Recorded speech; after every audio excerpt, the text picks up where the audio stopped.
I welcome you all to our online learning platform. आज हम लोग शुरू करने जा रहे हैं क्लास 10 सीबीएसई के सिविक्स का सेकंड चैप्टर जिसका नाम है फेडरलिज्म। इस चैप्टर में हम लोग देखेंगे कि पावर शेयरिंग कैसे होती है। याद होगा हमने पहले चैप्टर में देखा था कि पावर शेयरिंग के क्या फायदे और क्या नुकसान हैं।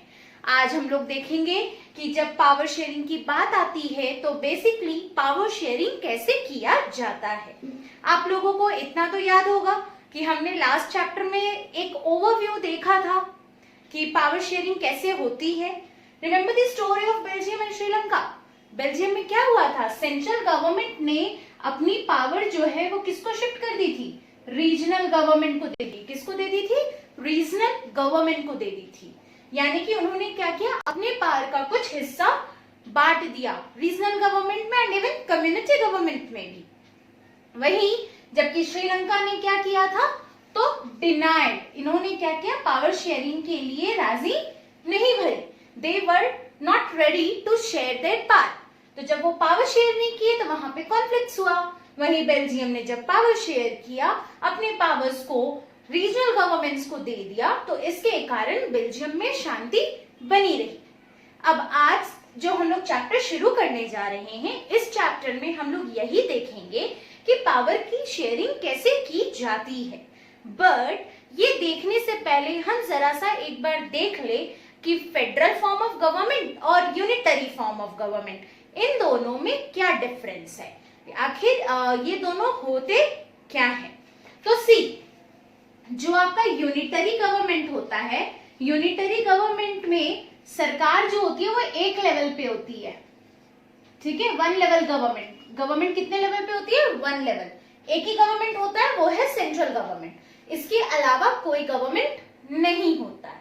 जबकि फेडरल फॉर्म ऑफ गवर्नमेंट का मतलब ही होता है कि एक सेंट्रल गवर्नमेंट होगा ऊपर, ओके, उसके नीचे ढेर सारे स्टेट्स होंगे या रीजन्स होंगे जो कि आपके डिवाइडेड होंगे स्टेट गवर्नमेंट्स में, ठीक है। सो इसी को कहते हैं फेडरल। ये समझ लें यूनिटरी गवर्नमेंट और फेडरल गवर्नमेंट में क्या डिफरेंस है। यूनिटरी गवर्नमेंट में एक ही गवर्नमेंट पूरे कंट्री पे रूल करती है जो कि सेंटर पे रहती है, जबकि फेडरल गवर्नमेंट में क्या होता है, सेंट्रल गवर्नमेंट तो रूल करती है, लेकिन उसके नीचे वो अपने पावर्स जो है स्टेट्स में या रीजन्स में बांट देती है, और वो रीजन या स्टेट भी आपको गवर्न करता है। जैसे हमारे इंडिया में, अगर आप इंडिया की बात करो तो इस वक्त नरेंद्र मोदी जी हम सब लोगों पे रूल कर रहे हैं। उनकी लॉकडाउन पॉलिसीज को भी हमने फॉलो किया। इसके अलावा आप जिस स्टेट में रहते हो, क्या आपने उस स्टेट की गवर्नमेंट की बात नहीं मानी ना। तो इस तरीके से क्या हुआ, आप अगर गुजरात में रहते हो तो गुजरात की गवर्नमेंट, झारखंड में हो तो झारखंड की गवर्नमेंट की बात भी मान रहे हो, और साथ ही साथ जो सेंट्रल गवर्नमेंट यानी जो नरेंद्र मोदी जी की गवर्नमेंट है, उनकी बातों को भी आप सुन रहे हो, ठीक है। तो यही होता है आपका फेडरल फॉर्म ऑफ गवर्नमेंट। अभी हम लोग एक बार डिटेल में भी देखेंगे, डिफाइन करेंगे फेडरल फॉर्म ऑफ गवर्नमेंट को हम डिफाइन कैसे करते हैं। तो बट उससे पहले देख लेते हैं, आपको यहां तक क्लियर हो गया ये चीज, एक ओवरव्यू तो मिल गया इस चैप्टर में हमें क्या पढ़ना है। इस चैप्टर में हमें देखना है कि जब पावर शेयरिंग की जाती है तो वो पावर को कैसे शेयर किया जाता है। और अगर हम बात करें गवर्नमेंट की, तो अगर पावर शेयरिंग नहीं है, एक ही तरह का गवर्नमेंट है, तो उसको क्या कहते हैं, यूनिटरी गवर्नमेंट कहते हैं।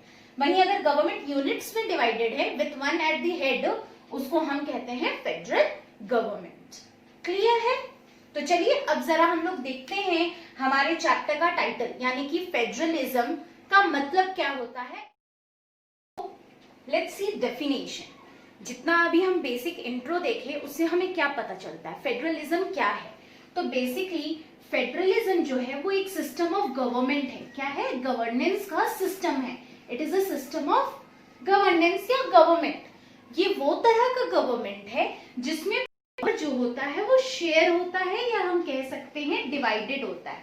पावर इज डिवाइडेड और शेयर, ओके। पावर को हम क्या करते हैं, शेयर करते हैं। किन के बीच में, तो हम लोग शेयर करते हैं सेंट्रल अथॉरिटी के बीच में और स्टेट अथॉरिटी के बीच में। Central authority and state authority, ठीक है, authority and, okay. So this way power is divided. और याद रखिएगा कि ये वो फॉर्म ऑफ गवर्नमेंट है जिसमें पावर सिर्फ आपका डिवाइडेड नहीं होता है सेंट्रल अथॉरिटी और स्टेट अथॉरिटी में, बल्कि सेंट्रल और स्टेट्स इनके पास जो डिवीजन होता है पावर का वो भी इंडिपेंडेंट होता है। इंडिपेंडेंट इन द सेंस कि दोनों के पास जो पावर्स हैं वो एक दूसरे से उनका कोई लेना देना नहीं है। एक अपने फील्ड पे अपना पावर एंजॉय करता है तो दूसरा दूसरे फील्ड पे। जैसे कि फॉर एग्जाम्पल आप लोग ले लो लैंड का। लैंड पे कोई भी लॉ वगैरह है तो उसको बनाने का पूरा हक जो है वो स्टेट गवर्नमेंट के पास है, ठीक है। तो वो इंडिपेंडेंट उस पावर को एंजॉय कर रहा है, इस पे सेंट्रल गवर्नमेंट इंटरफेयर नहीं कर सकता है। बट कंट्री लेवल पे अगर आप बात करते हो डिफेंस की, तो डिफेंस को ये मैटर पे डिसीजन सिर्फ सेंट्रल अथॉरिटी ले सकता है और कोई नहीं ले सकता है। तो याद रहेगा पावर शेयर किया जाता है सेंट्रल अथॉरिटी और नहीं तो इनके कॉन्स्टिट्यूएंट यूनिट्स जिनको हम स्टेट कहते हैं हमारे कंट्री में, ठीक है, समझ गए। और ये जो पावर एंजॉय करते हैं ये इंडिपेंडेंट पावर्स होता है, एंजॉय इंडिपेंडेंट पावर्स, ओके। अब नॉर्मल केस का अगर हम बात करें तो नॉर्मल केस में क्या देखा जाता है कि जो आपकी गवर्नमेंट होती है पूरी वो डिवाइडेड होती है नॉर्मली देखोगे दो लेवल में, एक सेंट्रल लेवल पे काम करता है और दूसरा काम करता है प्रोविंशियल या स्टेट लेवल पे। बट जरूरी नहीं है, इसके अलावा भी डिवीजन हो सकता है। जैसे कि हमारे इंडिया में स्टेट गवर्नमेंट तो होता है, पर स्टेट गवर्नमेंट के साथ कभी आप नोटिस किए हो हमारे यहाँ पंचायती राज सिस्टम भी है, तो वो क्या है, वो हमारा थर्ड लेवल ऑफ गवर्नमेंट है। वैसे ही बेल्जियम, रिमेंबर बेल्जियम में क्या था, तो कम्युनिटी गवर्नमेंट था, क्लियर। सो इस तरीके से पार्ट डिवाइडेड होता है। यानी कि अगर हम सिंपल वर्ड्स में बात करें कि फेडरलिज्म क्या है, तो फेडरलिज्म वो सिस्टम ऑफ गवर्नेंस है जिसमें पावर शेयर किया जाता है between central government and its constituent units और the state government, clear. And yes, they both enjoy the powers that are independent of each other. So, is this much clear to you all? Hopefully it's clear. तो ये हो गया आपका federalism का definition. Now let us have a look on the key features of federalism. अगर मैं federalism के की फीचर्स की बात करूं तो इसके 6 मेन की फीचर्स हैं। भाई वो क्या क्या है? तो पहला जो कि डेफिनेशन से हमें पता चलता है कि फेडरलिज्म का मतलब क्या होता है, दो या दो से ज्यादा लेवल पे गवर्नमेंट होगा। तो फर्स्ट इज 2 और मोर लेवल ऑफ गवर्नमेंट, यानी कि एक ही कंट्री के अंदर में 2 या 2 से ज्यादा सरकारें चलेंगी और साथ ही साथ ये 2 या 2 से ज्यादा जो भी सरकार हैं वो अल्टीमेटली गवर्न करेंगी सेम सिटीजन्स को। जैसे कि मैंने आपको पीछे एग्जांपल में बताया कि हमें हमारी स्टेट गवर्नमेंट और हमारी सेंट्रल गवर्नमेंट वो दोनों हमें क्या करती है, गवर्न करती है।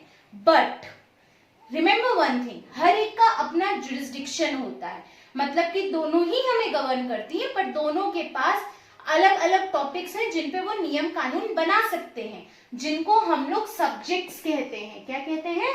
सब्जेक्ट्स या लिस्ट्स भी कहा जाता है।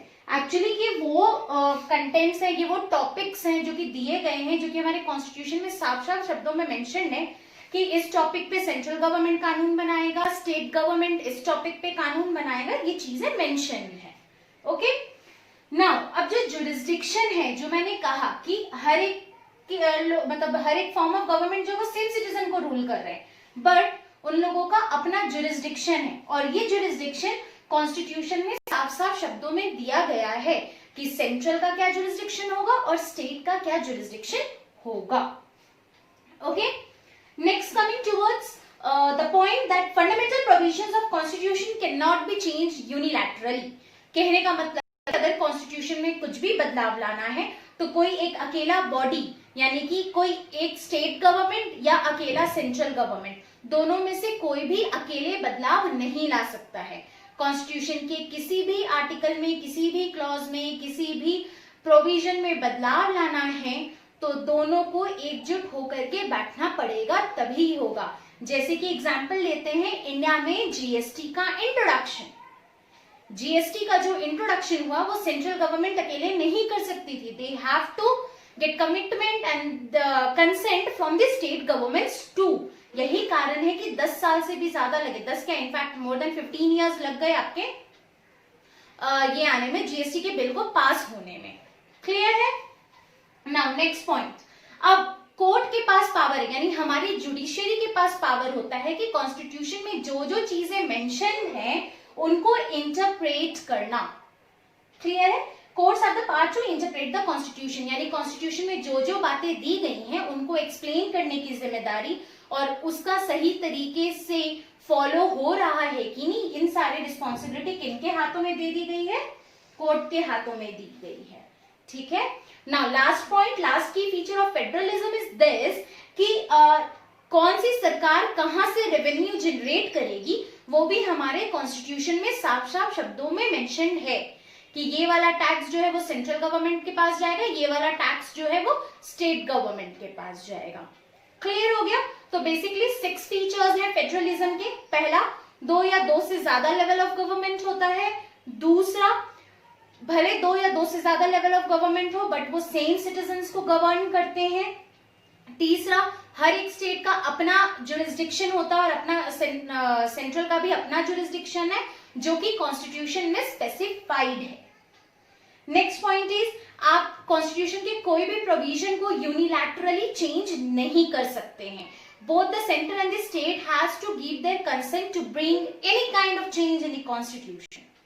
और कॉन्स्टिट्यूशन की बातों को इंटरप्रेट करने की रिस्पॉन्सिबिलिटी होती है कोर्ट की। ये हमारा 5th पॉइंट है।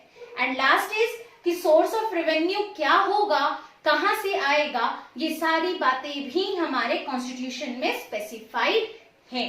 तो ये आपके 6 इंपॉर्टेंट की फीचर्स हैं फेडरलिज्म के। यहाँ टॉपिक से डायरेक्टली एग्जाम में क्वेश्चन पूछ सकता है कि व्हाट आर द मेन की features of federalism, mention them. और नहीं तो हो सकता है जो नए पैटर्न में एजर्शन वाले क्वेश्चंस पूछे जा रहे हैं, एजर्शन रीजन, उसमें भी इस तरीके से क्वेश्चंस उठ के आ सकते हैं। होपफुली की फीचर्स समझ में आ गया है। तो चलो अब हम लोग देखते हैं next, that is the objectives of federalism. Objectives, अगर मैं फेडरलिज्म की बात करूं तो इनके 2 ऑब्जेक्टिव्स होते हैं, यानी कि फेडरलिज्म स्टैब्लिश करने के पीछे 2 व्यू पॉइंट्स हैं। पहला व्यू पॉइंट है कि अगर हम फेडरलिज्म इंट्रोड्यूस करते हैं तो हमारे यहाँ पर पे यूनिटी बनी रहेगी, यानी सारे लोग एकजुट होकर के रह सकेंगे। तो पहला ऑब्जेक्टिव है यूनिटी को प्रमोट करना। दूसरा ऑब्जेक्टिव है जो कि हमें बेल्जियम के केस से भी पता चलता है कि अगर एक सोसाइटी में डाइवर्सिटी एग्जिस्ट कर रही है तो उस डाइवर्सिटी को हम एकजुट करके कैसे रख सकते हैं, उसके लिए भी फेडरलिज्म ही एकमात्र सहारा है। तो यानी कि दूसरा ऑब्जेक्टिव होता है एकोमोडेट डाइवर्सिटी जो कि आपके एरिया में एग्जिस्ट कर रही है। So with these 2 objectives, federalism is used to be established in any of the country. Okay, particularly democratic countries. Federalism normally democratic countries में ही पाया जाता है और इनके पीछे का 2 ही ऑब्जेक्टिव होता है। पहला, यूनिटी प्रमोट करना, रीजनल डाइवर्सिटी को एकोमोडेट करना। क्लियर है?